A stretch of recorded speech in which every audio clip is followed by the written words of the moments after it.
Bonjour tout le monde. Today we are going to learn subject pronoun as well as in French.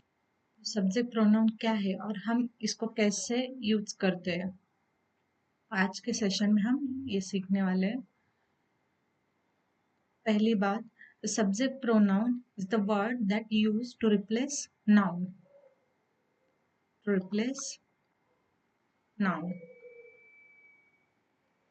So इससे क्या होता है?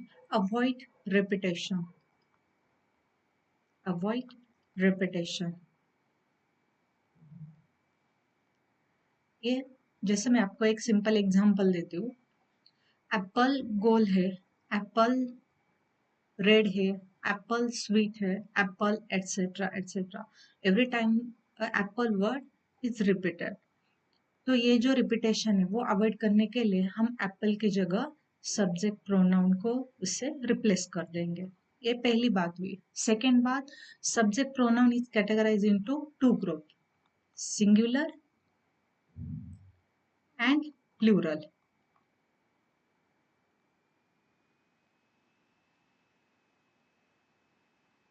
Singular and plural. Singular means कोई भी एक चीज के बारे में जब हम बात करते हैं तो उसे हम सिंगुलर में कंसिडर करते हैं, और अगर एक से ज्यादा कोई चीजें होती है तो हम उसको प्लूरल में कंसिडर करते हैं। तो पहले हम देखेंगे कि इंग्लिश सब्जेक्ट प्रोनाउन कौन से है, फिर हम चलेंगे फ्रेंच में। Okay, I, you, he, she, it, and plural we, you, they.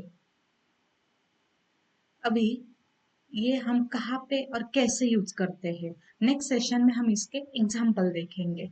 But आप यहाँ पे एक इम्पॉर्टेंट बात समझ लीजिए, यहाँ पे भी यू है, यहाँ पे भी यू है। ओके, अभी इतना तो समझ में आया कि ये जो सब्जेक्ट प्रोनाउन हम यूज करते हैं वो किसी एक चीज के बारे में बात करने के लिए यूज करते हैं। ओके, एंड यहाँ पे जो सब्जेक्ट प्रोनाउन है वो हम मोर देन वन थिंग्स उसके बारे में बात करने के लिए यूज करते हैं। ओके, तो अभी ये वाला जो यू है हम इसको बोलेंगे इनफॉर्मल, इनफॉर्मल, एंड इसको बोलेंगे फॉर्मल। अभी इनफॉर्मल एंड फॉर्मल क्या है? इनफॉर्मल मतलब जब आप किसी से बात करते वक्त तुम क्या कर रहे हो, तुमने खाना खाया, ऐसे तुम करके जब आप बात कर रहे हो तो ऐसे बात आप किससे कर सकते हैं? अपने फ्रेंड्स से या फिर अपने छोटे भाई बहन से, राइट? तो उस टाइम हम क्या यूज करते हैं? यू।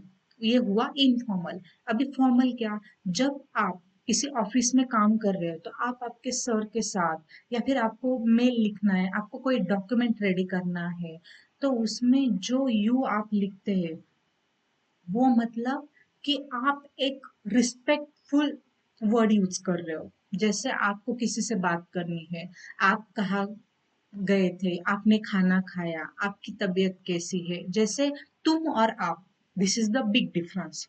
ओके,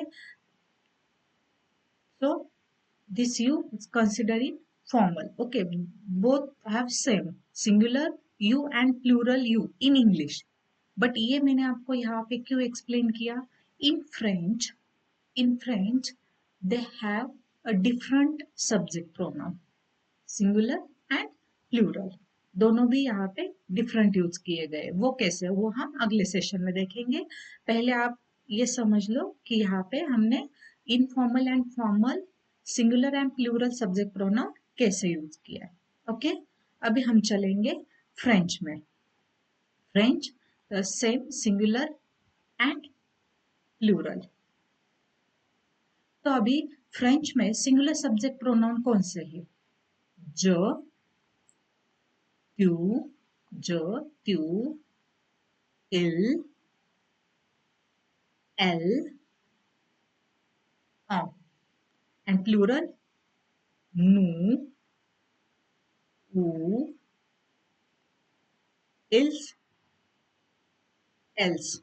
ओके, अभी मैं आपको इसके मीनिंग सिखाती हूँ, इससे आपको और भी क्लियर हो जाएगा। जो मीन्स आई, टू मीन्स यू, इल मीन्स ही, एल मीन्स शी, ऑ means we. nu means we, u means you, ils means they, and else means they.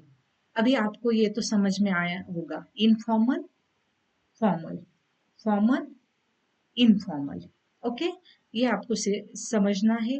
अब इसको और भी एग्जाम्पल लेके इसको और भी समझेंगे, तो आपको नेक्स्ट सेशन में जुड़े रहना है। Don't forget to attend the next session. This is based on example of subject pronoun. Okay, यहाँ पे अभी मेन कंफ्यूज होने वाली बात कौन सी है? दे। यहाँ पे दो दे है, तो इसमें इल्स हमने यूज किया है। This is use for the group of masculine and feminine gender, masculine and feminine gender। तो मतलब मैं आपको सिंपल लैंग्वेज में समझाती हूँ। A group of girls and boys. Ills हम किसके लिए यूज करेंगे? A group of girls and boys. And else this is a group of only feminine gender, only feminine gender। Okay, ये आपको क्लियर हो गया होगा। तो अभी हम नेक्स्ट सेशन में इसके रिगार्डिंग एग्जांपल जैसे देखेंगे, जिससे आपको और भी क्लियर हो जाएगा कि सब्जेक्ट प्रोनाउन हम इंग्लिश एंड फ्रेंच में कैसे यूज करते हैं। तो don't forget, share, like and subscribe. Thank you. Biju Biju.